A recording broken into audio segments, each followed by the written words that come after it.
Welcome to Learn and Love Music. I'm Duane Hulbert. This week I'm going to play a piece written by Rachmaninoff. It's an arrangement of a piece that he wrote, and the arrangement was done by his cousin Alexander Siloti, who was 10 years his elder, and it's a great piece of music. It's not published. We can't find it anywhere. I found it in my stack of music, and I'm not sure where it came from, or maybe somebody gave it to me. I'm not sure. But I've sure enjoyed playing this. Earlier, some of you people might have noticed that I played this piece a few months ago, but that was an arrangement by Zoltan Kocsis, also Rachmaninoff. Kind of an easier, but maybe a lighter texture to it. This has a much richer texture, and I'm going to give you 5 reasons why this is such a great arrangement of this famous piece by Rachmaninoff. I want to encourage all of you to subscribe to our channel. We want to see you back again. So let's dive into this great piece by Rachmaninoff as arranged by Siloti.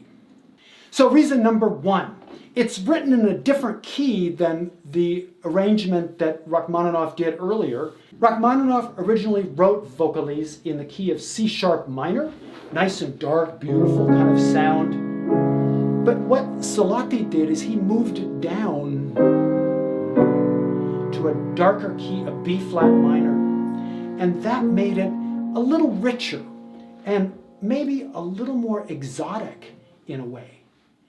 It's a fabulous opening to the piece, this key of B flat minor. He starts off with these pulsing chords. And I love the opening too, because if you listen to the bass line, it goes down B flat, A flat, G flat, down to F, E flat. Reason number 2 why this is the best transcription. Siloti wrote in lots of big chords. Of course, Rachmaninoff knew all about big chords. He had a huge hand. But Siloti himself also had a big hand. And at a wonderful climax point in this piece, you'll hear this wonderful big chord. And the notes in the chord are E flat, G flat, B flat, D, and F. So that's a ninth, pretty big chord, but that's typical of these chords. They're 7th chords, 7th and 9th, almost like jazz, but listen to the way Rachmaninoff, or I should say Siloti, took Rachmaninoff's melody and made it into this rich accompaniment with huge chords in the left hand. Here it is.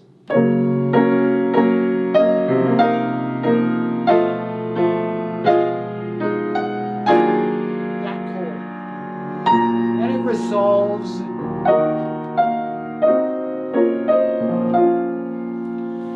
I think it's one of the high points of this whole piece, that fabulous chord.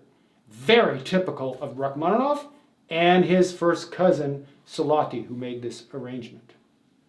Reason number 3, Siloti used rich colors that buried the melody. There's a great spot near the end that has this melody hidden. Let's listen to it.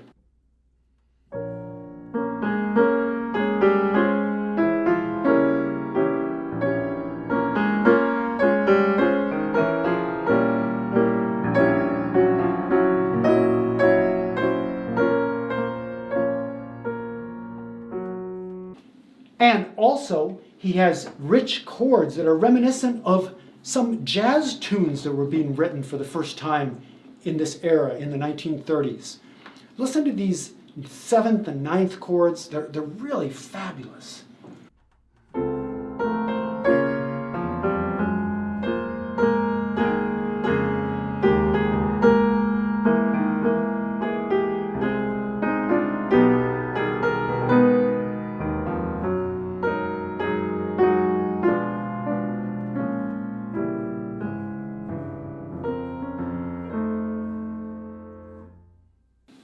It almost sounds a little bit like you're in a jazz bar or something like that. It's really amazing.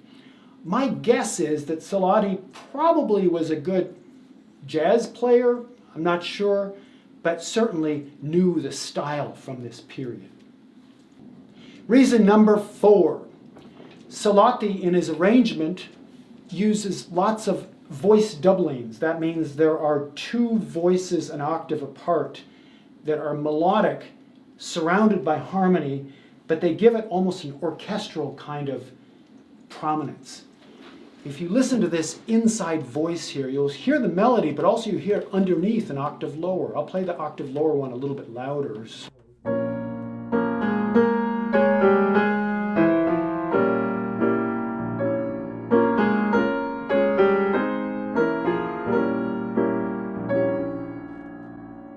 No doubt Siloti knew a lot about orchestration. This is exactly what a composer needs to do in order to write a symphony piece, is to have the melody not only on the top, but also in the inside voices to give it more support.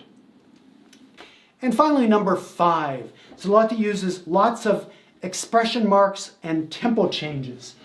In this short piece, about 3 or 4 minutes long, he has so many markings.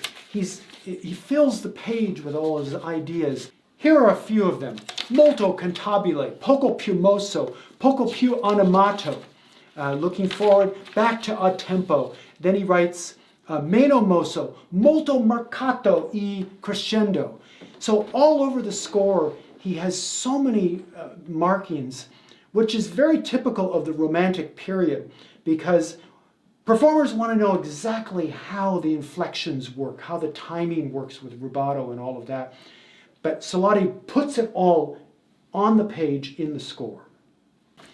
So I've given you 5 reasons why this is such a fabulous piece, this transcription of Siloti of Rachmaninoff's Vocalise. Make sure you check it out on our companion video, where I'll be playing the entire piece. And go back and listen to the arrangement that I made last spring and compare the two. I think you'll find there's a lot of differences. They're both wonderful arrangements, but there's a different kind of aura to this thicker arrangement. I love this version of the Vocalise. So you never know what pieces of paper might suddenly appear in your library or pop out at you. It might be worthwhile, as this one was for me. Thanks for watching Learn and Love Music. We'll see you next time.